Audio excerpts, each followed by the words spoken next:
Hello दोस्तों, आज के इस वीडियो में हम अर्धवार्षिक परीक्षा पेपर 2022-23 कक्षा 10वीं विषय हिंदी का अर्धवार्षिक परीक्षा पेपर देखने वाले हैं। तो वीडियो के साथ अंत तक बने रहिए और यदि चैनल पर नए हैं तो प्लीज़ चैनल को सब्सक्राइब कीजिए, क्योंकि इसी तरह आपको और अन्य सभी विषयों के अर्धवार्षिक परीक्षा के पेपर इस चैनल के माध्यम से उपलब्ध कराए जाएंगे। तो प्रश्नों के साथ साथ आपको इनका उत्तर भी बताया जाएगा, तो सभी प्रश्नों को आपको अच्छे से तैयार कर लेना है। तो यहाँ पर सबसे पहले जो है प्रश्न 1 है, सही विकल्प चुनकर लिखे, जो कि 6 अंक में पूछे गए हैं। तो आपको वीडियो के लास्ट तक बने रहना है। तो पहला प्रश्न है, गिरिजा कुमार माथुर की प्रारंभिक शिक्षा हुई थी, तो कहाँ हुई थी? झांसी में हुई थी। ख नंबर का ऑप्शन इसका राइट आंसर होगा। इसके बाद दूसरा प्रश्न है, काव्य के भेद हैं, तो काव्य के 2 भेद होते हैं। ग नंबर का ऑप्शन इसका राइट आंसर होगा इस प्रकार से। इसके बाद तीसरा प्रश्न है, संचारी भावों की संख्या होती है, तो कितनी होती है? 33 होती हैं। तो यदि आप इसमें दिए गए सभी प्रश्नों को अच्छे से तैयार कर लेते हो तो आप 75 में से 75 अंक आप आराम से ला सकते हो। इसलिए इसमें दिए गए सभी प्रश्नों को आपको अच्छे से तैयार कर लेना है। इसके बाद चौथा प्रश्न है, मन्नू भंडारी का बचपन बीता, तो कहाँ बीता था? यहाँ पर जो है अजमेर में इनका जो है बचपन बीता था। तो यहाँ पर ख नंबर का ऑप्शन इसका राइट आंसर होगा। पांचवा प्रश्न है, हास्य रस का स्थायी भाव है, तो क्या होता है? हास होता है। ग नंबर का ऑप्शन इसका उत्तर होगा। इसके बाद यहाँ पर प्रश्न 6 है, भभूत लगाने से लेखक शिव पूजन सहाय बन जाते हैं, किसके बन जाते हैं? बम भोला के। क नंबर का ऑप्शन इसका राइट आंसर होगा। तो इस प्रकार से सबसे पहले आप इनको अच्छे से तैयार करें, इस प्रकार से उत्तर दिया गया है। इसके बाद जो है प्रश्न 2 है, रिक्त स्थानों की पूर्ति कीजिए। रिक्त स्थान में सही शब्द चुनकर लिखिए।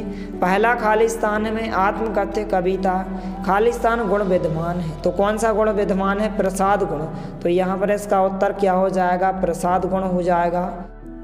इसके बाद दूसरा खाली स्थान है, छाया मत छूना, पाठ की विधा खाली स्थान है, तो क्या है? कविता है। तो कविता इसका राइट आंसर होगा। दूसरे खाली स्थान में आपको क्या लिखना है? कविता लिखना है। तीसरा खाली स्थान है, काव्य की शोभा बढ़ाने वाले तत्व कहलाते हैं, तो क्या कहलाते हैं? अलंकार कहलाते हैं। इसका आंसर क्या हो जाएगा?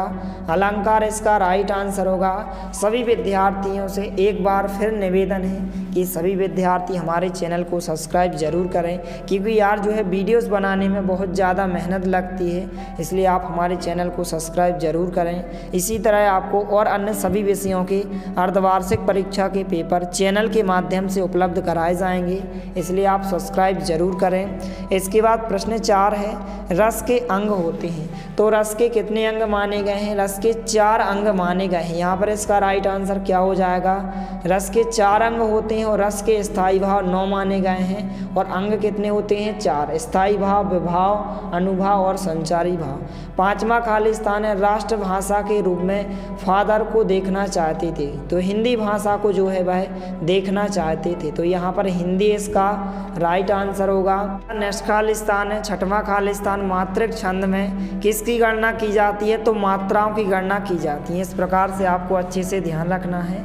इसके बाद प्रश्न क्रमांक 3, सही जोड़ियां बनाकर लिखिए। यहाँ पर इनके आंसर देखने वाले हैं। पहला है आत्मकथ्य, तो इसके लेखक कौन है? जयशंकर प्रसाद हैं, तो इसकी सही जोड़ी आपको जो है घ नंबर से मिलाना है। पहले का आंसर क्या होगा? जयशंकर प्रसाद। दूसरा है रस काव्य की क्या होती है? आत्मा होती है, तो 4 नंबर से आपको मिला देना है। दूसरे का आंसर क्या हो जाएगा? रस जो होती है काव्य की आत्मा होती है। इसके बाद तीसरा है एक कहानी यह भी, तो एक कहानी यह भी, इसके लेखक कौन है? मन्नू भंडारी। कौन है? मन्नू भंडारी। का नंबर का ऑप्शन इसका राइट आंसर होगा। चौथा है नेताजी का चश्मा, तो इसके लेखक कौन है? स्वयं प्रकाश है। कौन है? स्वयं प्रकाश, इससे आपको मिला देना है। इसके बाद रामचरितमानस, तो रामचरितमानस एक क्या है? महाकाव्य है, जा नंबर से आप मिलाएंगे।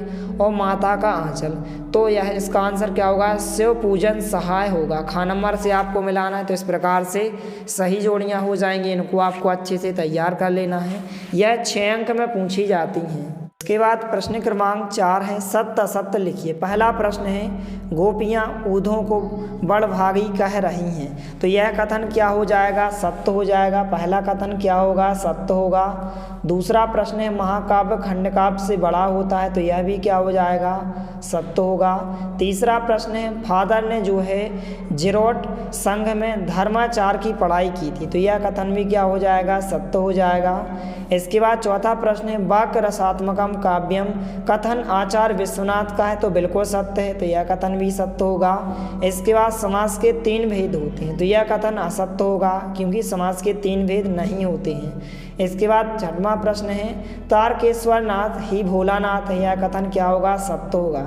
तो केवल यहाँ पर 5वां प्रश्न असत्य होगा, बाकी सभी सत्य हो जाएंगे। इस प्रकार से इनको भी आपको अच्छे से तैयार करना है, 6 अंक में पूछे जाते हैं। इसके बाद प्रश्न 5 है एक शब्द या एक वाक्य में उत्तर लिखिए। पहला प्रश्न है पाठ्य पुस्तक में संग्रहित सूरदास के पद सूरसागर के किस प्रसंग से लिया गया है? तो किस प्रसंग से लिया गया है? भ्रमर गीत से लिया गया है। कहाँ से लिया गया है?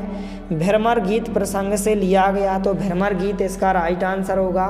दूसरा प्रश्न है वन के वैभव में क्या कूट कूट कर भरा है? तो क्या भरा है? शोभा और सौंदर्य। क्या भरा है? शोभा और सौंदर्य। तो आपको अच्छे से ध्यान रखना है, शोभा और सौंदर्य भरा है। इसके बाद तीसरा प्रश्न है वीर रस का स्थायी भाव क्या होता है? उत्साह। क्या होता है? उत्साह। इसके बाद चौथा प्रश्न है माँ की उपमा किससे की गई है? तो धर्म तनी से की गई है। किससे की गई है? धर्म तनी से। आपको अच्छे से ध्यान रखना है। इसके बाद 5वां प्रश्न है संधि के कितने भेद होते हैं? तो संधि के 3 भेद होते हैं, स्वर संधि, व्यंजन संधि और विसर्ग संधि। इसके बाद प्रश्न 6 है नाक किसका धोतक होती है? तो मान सम्मान की धोतक होती है। आपको अच्छे से ध्यान रखना किसका धोतक होती है? मान सम्मान की धोतक होती है। इस प्रकार से आपको अच्छे से ध्यान रखना है। इसके बाद प्रश्न क्रमांक 6 है मृग तृष्णा किसे कहते हैं? 2-2 अंक के क्वेश्चन पूछे जाते हैं। कविता में इसका प्रयोग किस अर्थ में हुआ है? इसके अथवा का क्वेश्चन है कि फागुन में ऐसा क्या होता है जो बाकी ऋतुओं से भिन्न होता है? इस प्रश्न के उत्तर को आपको अच्छे से तैयार कर लेना है। इसके बाद प्रश्न 7 है भक्ति काल की कोई 2 विशेषताएं लिखिए। इसके अथवा का क्वेश्चन है प्रयोगवाद की 2 प्रमुख विशेषताएं लिखिए। तो इन सभी का आंसर आपको नेक्स्ट वीडियो में जल्द से जल्द उपलब्ध कराया जाएगा, इसलिए आप हमारे चैनल को सब्सक्राइब जरूर करें। इसके बाद प्रश्न 7 है इस प्रकार से। प्रश्न 8 है महाकवि सूरदास के काव्य की काव्यगत विशेषताएं लिखिए। इसके अथवा का क्वेश्चन है जयशंकर प्रसाद के काव्य की काव्यगत विशेषताएं लिखिए। इसके बाद प्रश्न 9 है गीतिका छंद की परिभाषा उदाहरण सहित लिखिए। इसके अथवा का क्वेश्चन है हरि गीतिका छंद की परिभाषा उदाहरण सहित लिखिए।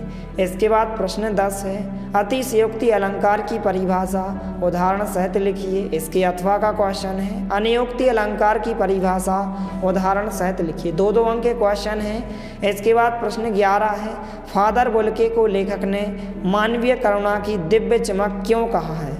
इसके अथवा का क्वेश्चन है मन्नू भंडारी के पिता ने रसोई को भटियार खाना कहकर क्यों संबोधित किया है?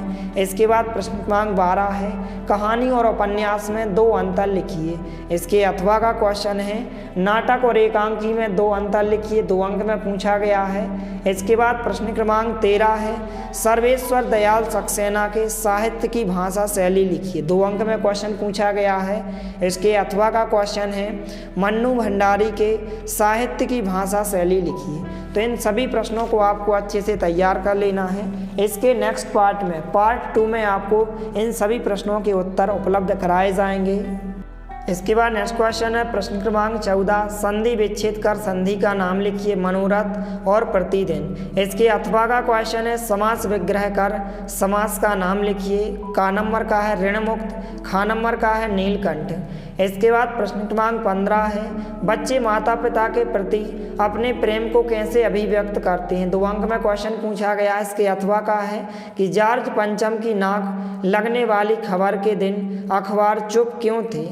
इसके बाद प्रश्न 16 है जो कि 3 अंक में क्वेश्चन पूछा गया। खंड काव्य की परिभाषा लिखते हुए किन्हीं 2 खंड काव्यों के नाम एवं उनके रचयिता के नाम लिखिए। इसके अथवा का क्वेश्चन है महाकाव्य के बारे में लिखते हुए किन्हीं 2 महाकाव्य के नाम एवं उनके रचयिता के नाम लिखिए। यह भी 3 अंक में पूछा गया है। इसके अथवा में है प्रश्न क्रमांक 17 है। इसके बाद मुहावरों का अर्थ एवं वाक्य में प्रयोग लिखिए। जैसे का नंबर में है लू उतारना, आग बबूला होना, थू थू करना। इसके अथवा का क्वेश्चन है लोकोक्ति का अर्थ एवं परिभाषा उदाहरण सहित लिखिए। इसके बाद प्रश्न क्रमांक 18 है मेरे जीवन का उद्देश्य विषय पर अनुच्छेद लिखिए। इसके अथवा का क्वेश्चन है परीक्षा की तैयारी पर 2 मित्रों के बीच होने वाले संवाद को लिखिए। इसके बाद प्रश्न क्रमांक 19 है। यहाँ पर आपठित गद्यांश को पढ़कर नीचे दिए प्रश्नों के उत्तर लिखिए। इस प्रकार से आपठित गद्यांश पूछा गया है। इसके अथवा में जो है आपठित पद्यांश पूछा गया। इस प्रकार से प्रश्न पूछे गए हैं और इसमें भी इस प्रकार से प्रश्न पूछे गए हैं। इसके बाद यहाँ पर प्रश्न क्रमांक 20 है काव्यांश का संदर्भ प्रसंग सहित भावार्थ लिखिए। इस प्रकार से दिया गया है जो कि 4 अंक में पूछा गया है। इसके अथवा में इस प्रकार से दिया गया है। इसके बाद प्रश्न क्रमांक 21 है गद्यांश की संदर्भ प्रसंग सहित व्याख्या लिखिए। 4 अंक में क्वेश्चन पूछा गया है। इसके अथवा में भी दिया गया है। इसके बाद प्रश्न क्रमांक 22 है अपने विद्यालय के प्राचार्य महोदय को स्थानांतरण प्रमाण पत्र करने हेतु यहाँ पर आवेदन पत्र लिखिए। इसके अथवा में पूछा गया है वाद विवाद प्रतियोगिता में प्रथम आने पर अपने मित्र को बधाई पत्र लिखिए। 4 अंक में पूछा गया है। इसके बाद प्रश्न क्रमांक 23 किसी एक विषय पर लगभग 120 शब्दों में सारगर्भित निबंध लिखिए। इनमें से आपको जो है विज्ञान के बढ़ते चरण इसको आपको अच्छे से तैयार कर लेना है या फिर विद्यार्थी जीवन और अनुशासन यह भी 4 अंक में पूछा जाता है। तो इस प्रकार से इन सभी प्रश्नों का सॉल्यूशन आपको नेक्स्ट पार्ट 2 में उपलब्ध कराया जाएगा। मिलते हैं अगले वीडियो में, तब तक के लिए जय हिंद, वंदे मातरम।